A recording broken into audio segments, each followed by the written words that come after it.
Chafing Armor Part 3, Descent into the Demon Webs.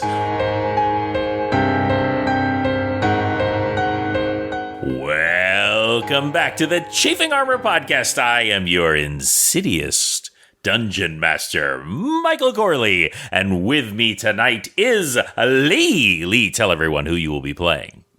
Okay, everybody, my name is Lee, and I will be playing Corvus Dragonchoked, the least impressive of this party, as it would so happen to come about, but with some secrets, shall we say. And also with us tonight is Dare. Dare, tell us who you will be playing. Greetings, everyone. Tonight, I am playing Gronk of Grumch, the cleric of St. Cuthbert and Grumsh. Beautiful. And also with us tonight is James. James, tell us who you will be playing. Hello, everyone. I'm James. I'm playing Gan, the black-scaled spell scale fighter warlock with a dark past and a darker future. Very dark. And his own theme song. Let's sing that song now. Gan. Oh, no. More importantly, instead of singing that song, let's introduce Riley. Riley, tell us who you will be playing. Hi, I'm Riley, and I'm playing Elenora Dawn, a fiery Eldrin monk. I love it. I actually forgotten you were a monk. That's so awesome. When we last left our players, Gan, Gronk, and Elenora had all been approached by a kobold who had offered them a choice. Take your own life or go on a mission of death, a mission to slay Lolth, the Spider Queen. And you had all met in the distant plains of Hyboria, in the small town of Ember Fall. But before things could even get started properly, it was revealed that Elenora was a doppelganger. A fight ensued, and you defeated two increasingly powerful doppelgangers, only to take their bodies out to the lie pit and discover a gigantic, hideously changed doppelganger with a great eye in the center of its chest and tentacles where its arms should be. Out of that pit also came a mysterious figure, a were-raven, who began the massive damage that you did to this creature despite its best efforts to slaughter you all. Finally ending in Gronk growing to insane heights and fully destroying this creature as Elenora had put the final blow upon it. We now return to all of you. Gronk, what are you going to do about your size as you big boy right now? What are you going to do? Well, after a minute of looking over the scene, making sure that the creature is dead, his prayer is released, and he regains his normal, misshapen size of 6.5 feet. Yes, a mere 6.5 feet. The people inside the inn are kind of keeping their distance, except for one. Eolith is not too far. She's not stupid, so she's not getting too close, but she's, definitely closer than anyone else as she's watching, perhaps especially you, Gan. Yeah. And they are all looking at a distance. What would y'all like to do? Gan is just going to head back in toward the inn and toward... Okay. Every time you say her name, it flies out of my head, and I don't want my problem is... her name is Eolith. Eolith. Honeymead. Eolith. Yes. Eolith. Okay. I'll walk up and walk near here and say, are you all right?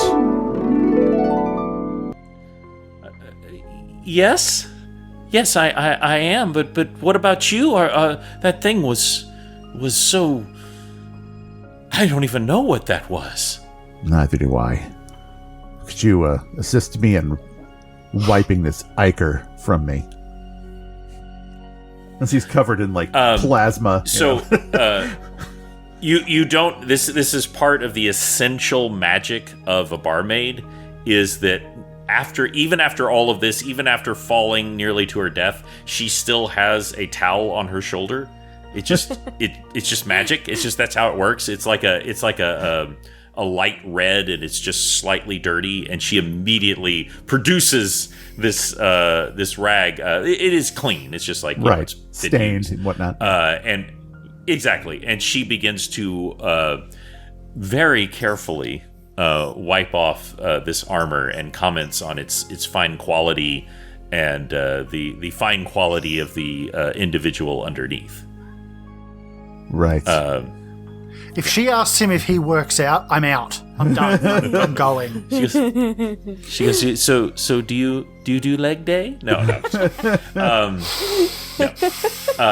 Every day's leg day. Let me instead take this to Corvus Dragonchoked.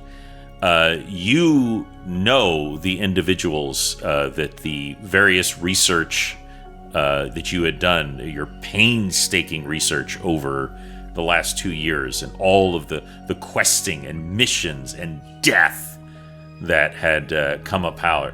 You recognize these 3, but you don't see the 4th. There were supposed to be 4. You don't know what happened with that.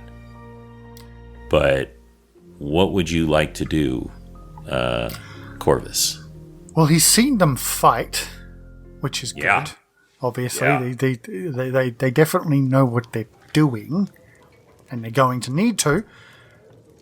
Now he wants to see how they interact before he makes his presence known. That he is the one who hired them, basically. Or essentially put them on this first step. So he'll just kind of brush some of the dust off his cloak, and just kind of walk towards the inn as well. Like it's almost as if like it's just another day, you know. But he will be keeping an eye on them just for a little bit to see how they interact with each other, and then he'll make his presence known. Okay.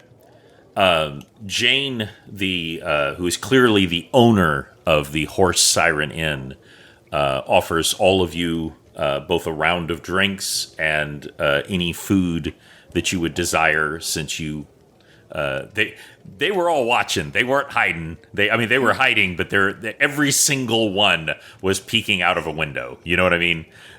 They just couldn't help themselves. It's the sort of thing that, like, well, if I die, I die. I have to see this. So every single one saw the incredible feats that each one of you did.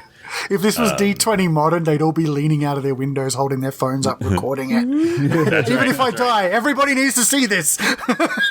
There's that moment, there's that pause, and then there's the hand comes up and click. As always happens, yeah.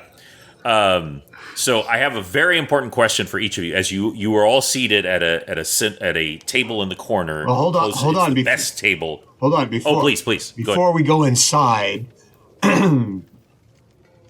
Gronk looks around, looks over the creature, looks over the crowd, takes out his long knife, walks to the side of the creature, around the ribs, and cuts about a 20-pound piece of meat and carries it to the kitchen.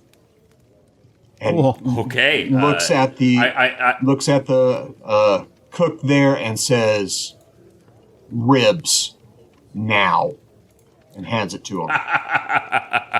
The 2 unfortunate victims were front staff, so there is still the cook. And I want to see a quick survival roll from you, or you can just add your wisdom modifier. This is just for flavor. Let's see if you get another ugly cloak. It's precisely that.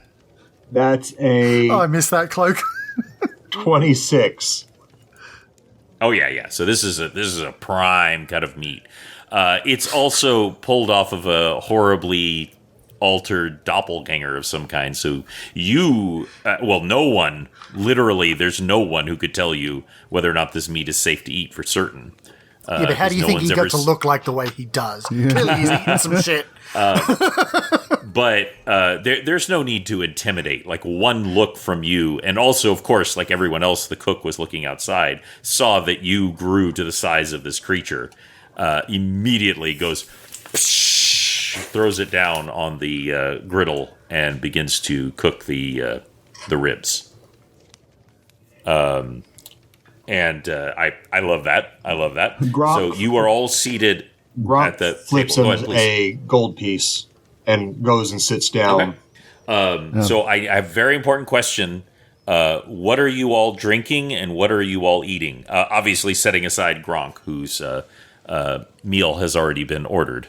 Gan will, after being cleaned up by Aelith, he'll say to her, I have business to attend to yet. I'll come to find you after. And walks away. Okay. And there's a moment as you walk, like, you think maybe she, like, tucks the thing. She's never washing the towel again, is she? Exactly. It's 100% right. That is 100% right. And, like, she goes and finds another one and comes to take all of your orders because Gwendolyn is dead. Very, very much so. And also the young gentleman he was kind of like a busboy. He was sort of like between a server and a busboy. And you know, there are people who are very upset about that, but this is also the D&D universe, so, like, things happen. Unfortunately, It'll go back to normal. Yeah. It's, well, you know, it's almost like D&D is a lot like the Old West in a lot of ways, or at least fictional Old West. Right. That it's like, well, that, there was a shootout. You know, that happens. And the piano picks back up, and everybody starts talking again. You know, yep. So, what are the rest of you's food orders? Oh, whatever their food is for the day. You know, stew or whatever it is. Yeah, it is absolutely a stew. That is their specialty. Is a stew. They are not near the ocean, but there is a fairly large river nearby, and so they're known for a fish stew that is very savory. Emberfall jambalaya. You got the jambalaya. I forgot to mention, everyone here has a very thick Cajun accent. Of course. What you gonna eat now? Come on.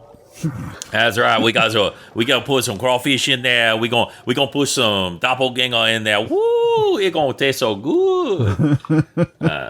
That's the good thing about doppelganger. It tastes like whatever you want it to be.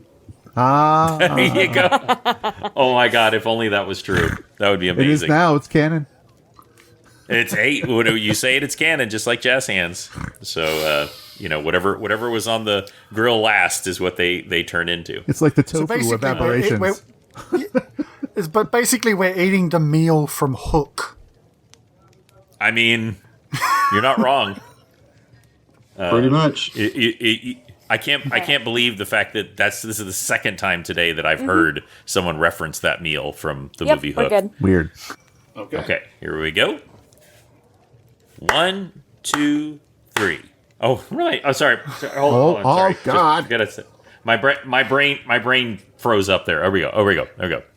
1, 2, 3. 1, 2, 3. 1, 2, 3. 1, 2, 3. Perfect. Sorry about that. It's late. I'm trying to think of too many things at once. Sorry. We should go back a couple of steps to when Gan leaves it behind, just for an overlap, just in case. Gotcha. Excuse me. You all sit down at the table. The surprisingly interesting smell of doppelganger ribs floating out from the kitchen hits your noses. And you all sit around the table, and there's a moment where you all just stare at each other. What would you like to do? It can't be a coincidence that three of us here, who are obviously of some deep training, would converge on such a small town at the same time.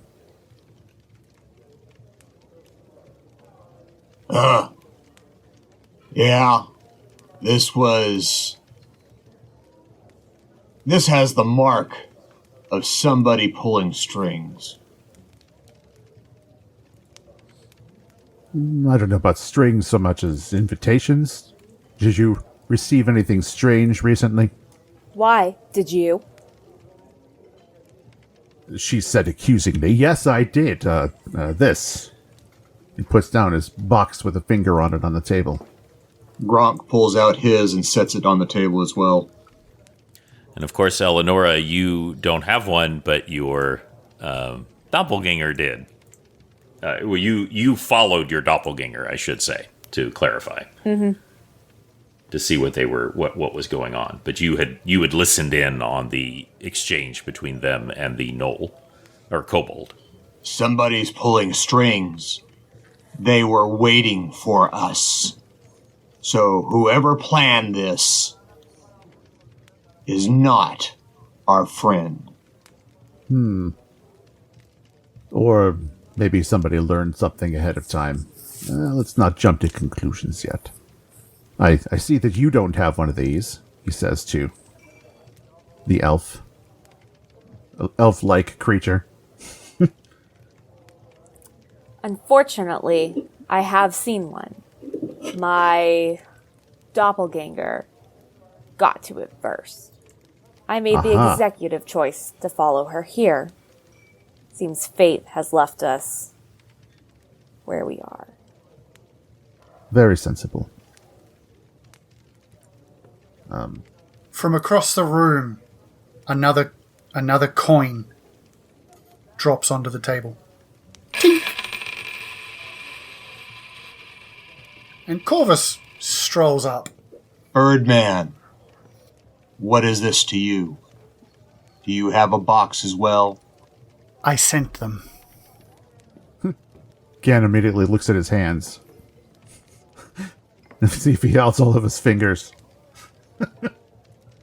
The Birdman, that is.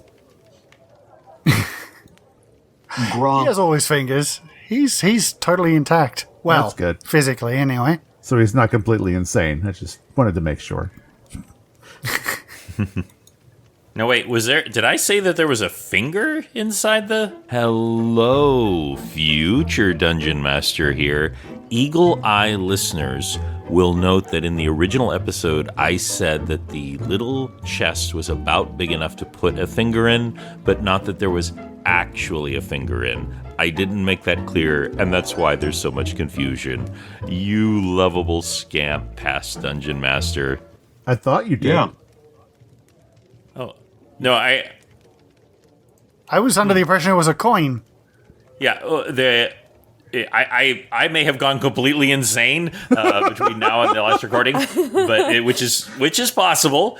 But I just what was supposed to be in them were two things, which one was a small vial of incredibly powerful poison, and Right. the other was a platinum piece. And there was a note, and also, obviously the messenger, the kobold, there was a note saying that, you have lost so much, and you can either die now and never get your revenge, or you can come with me. Take this coin as, proof, and come with me and kill the Spider Queen, Lolth. Which is why Corvus threw the coin across the room to lay it on the table. All right. So, I don't know. I don't know how. I may have said finger. I don't know, but if I did, there was no finger. It's mysteriously gone now. So I'm so confused. I can't wait to check the tapes and see if what the heck I said. Well, apparently mine had a finger in it also. I don't know. Maybe you got. Oh yeah. Well, that was just the kobold. It was just like their snack, Right. finger food. Tastes like lady fingers. Corvus draws a stool up to the table, sits down and says, "Clearly you're all very, very skilled. I've just witnessed that myself. However, why did you accept this contract? You realize there's a very slim chance of you coming back. What is there to go back to? Interesting response. Care to elaborate? Lolth destroyed everything we had there. So intent on corrupting all that was left and good of Her Majesty of my people. We are but leaves in the wind now, what's left of us. If by somehow giving my life, even in an attempt to defeat her for my queen, I will do so. To even try to defeat her for what she has done. Interesting. I can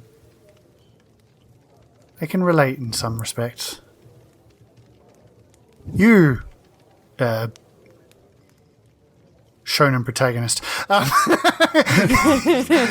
He looks towards Gan and just sort of cocks an eyebrow and sort of. And what's your story? Why would you accept such a desperate contract? I've been training for this for years. Ever since I was freed by a band of rather unlikely people, I escaped. Sorry, point of order. Just quickly for my thing.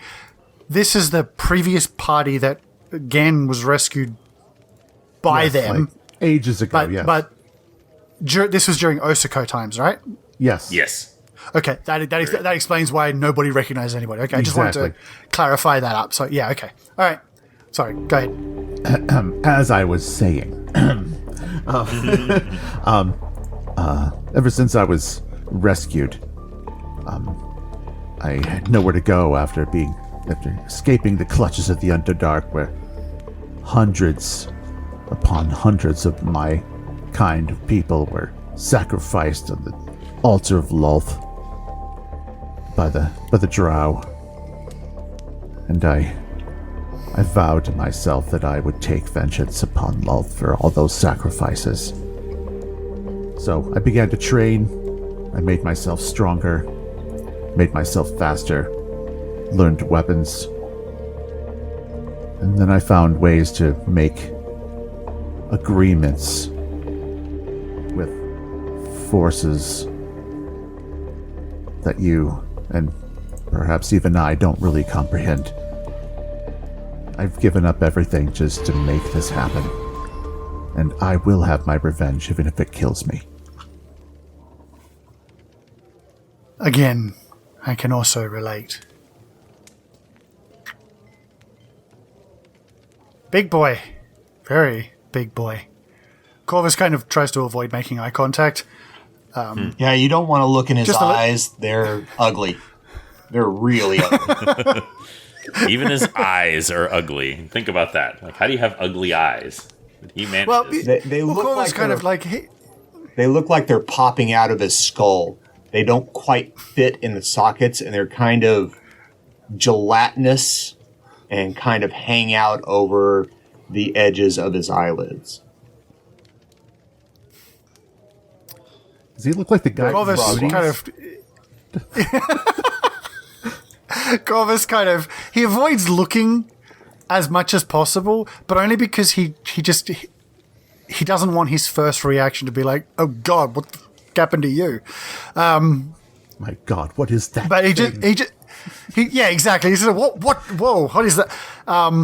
His first reaction will be to draw his weapon. But no, he just kind of takes a deep breath and sort of...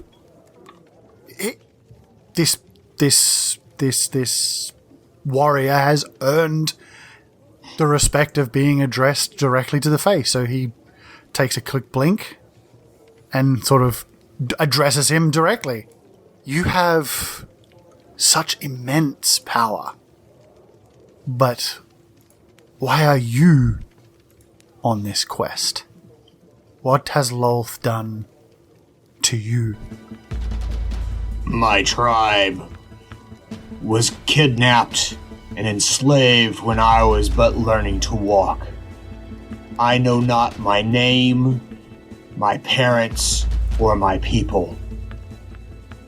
My thirst for vengeance comes against all who would enslave.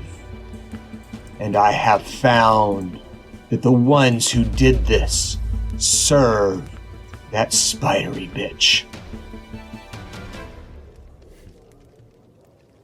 You have all lost so incredibly much. That much is absolutely clear. I will reiterate once again. This is, for all intents and purposes, a suicide mission. There is a slim to none chance of us returning, even if we are successful. Nobody has made it out of the demon web pits. Ever. If that is okay with you, and judging by some of the appearances around here, you have nothing left to lose. Then place your coins upon the table. Gan pulls his out of his box and lays it on the table and says, I am an arrow in Lolth's neck. If the arrow breaks, so be it. And when you say that, the coin glows and then it vanishes. Gronk holds it up in his between two fingers and crushes it in his fist and says, I will crush her as I crush this. And as you do, you do crush it, and it vanishes in your hand. It's gone.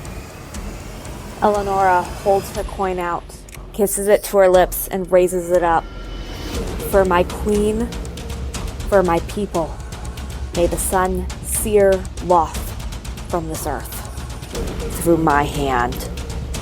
And as you put it down, it again vanishes, and there's a sudden just breeze, and you could smell again the fresh flowers of your people for a moment, and then it is gone.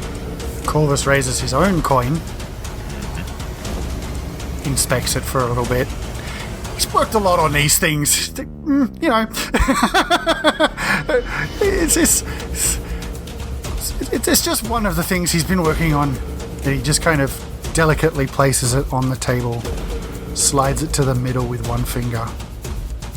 The contract is sealed until death of us or her. The Spider Queen, the Mistress of Lies, will trouble us no longer. And he releases his finger. There is a boom and a subtle but very powerful release of magic happens. Everyone who is sensitive to magic feels, almost sees this magical contract binding itself. You all sense instinctively, whether or not you have magic capabilities, that you are all now under a geas.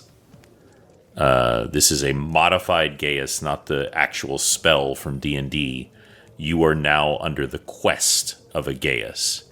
If you stray from the path of attempting to slay Lolth, you will immediately be killed. This is a do or die. And you all feel the weight of that. You have all gained 10 extra temporary hit points that are essentially indefinite for the time being. You also all have advantage on all spells and effects that come directly from creatures of Lolth's dominion. And exactly what that means remains to be seen. But you all feel it, that you have been empowered. It's kind of like a strange magical blessing, but it is not coming from a specific god, specifically. but you all have it, and I want you all to make note of that because you know your dungeon master forgets these things sometimes. But for any effect that is coming directly from a creature of Lolth, that follows Lolth, you have advantage on those. But if any of you, for any reason, turn away from this quest, you will immediately be killed. And exactly what that means, none of you exactly know. You do sense that it's not like if you're not walking towards her at every second of the day, you are doomed. But if you consciously choose to stop, it will kill you. There is one last thing. This is critical to your survival. You must memorize this word. I will tell you when you need to use it. Consider it a battle cry, if you will. But it is essential. Commit this to your memories. I cannot impinge upon you enough how important this word is. Elistraya. Make it your creed. Your cry. Whatever it takes, do not forget this word. Elistraya. And now the cook, seeing as how the busboy is dead, comes out and boom! Anticlimactically puts down a very large, like almost the opening sequence of Flintstones. Flintstones, yes, of ribs. Puts down. It doesn't smell bad. Like, it smells pretty good. Does anybody want to try it? Oh, Gronk goes in full, grabs 2 ribs, and it eats two-handed. He's a mess. Gotcha. I am going to make a roll here, but it is not. Okay. So not only is it not poisoned or deadly, it's not bad. It's not bad. And literally, because like y'all said, it has taken on canon.